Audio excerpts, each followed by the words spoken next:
Saudi Arabia తన దేశంలో Saudi Arabia గాని, దుబాయ్ గాని ఆ మధ్యన బిగిన్ చేసినటువంటి ప్రయత్నం ఏంటంటే, వాళ్ళ దేశాల్ని మిగతా పాశ్చాత్య దేశాల తరహాలోకి తీసుకురావాలని. అందుకనే అక్కడ మద్యం తాగడానికి ఓకే చేశారు.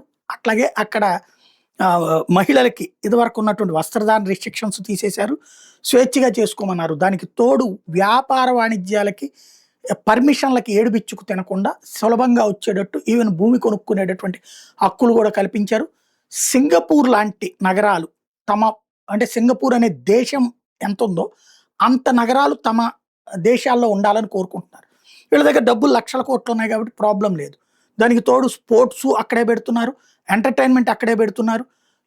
ఇదివరకు అక్కడ మ్యూజిక్ నిషేధం, ఇప్పుడు అవన్నీ కూడా పెడుతున్నారు. ఎందుకు అంటే అక్కడ ఉద్యోగ ఉపాధి అవకాశాలు. భవిష్యత్తులో ఇప్పటికీ ఎలక్ట్రిక్ వాహనాల విప్లవం నడుస్తుంది.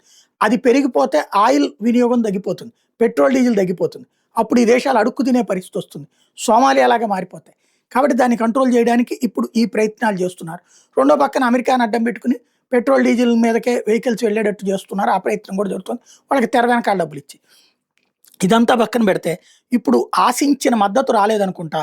సౌదీ అరేబియా తన ఏదైతే అతిపెద్దదైనటువంటి ప్రాజెక్టు మొకాబ్ క్యూబ్ మెగా ప్రాజెక్ట్ ఏదైతే ఉందో రియాద్లో కట్టాలనుకున్నటువంటిది, అది కాస్త దాని పేరే ఫ్యూచరిస్టిక్ మొకాబ్ క్యూబ్ మెగా ప్రాజెక్ట్, అది కాస్త ప్రస్తుతం పెండింగ్లో పాజ్ చేశారు అన్నటువంటి మాట వినబడుతుంది. మేబీ ఇరాన్ యుద్ధం అయ్యాక ఏమైనా చేద్దాం అనుకుంటున్నారా ఏంటనేది తెలియదు.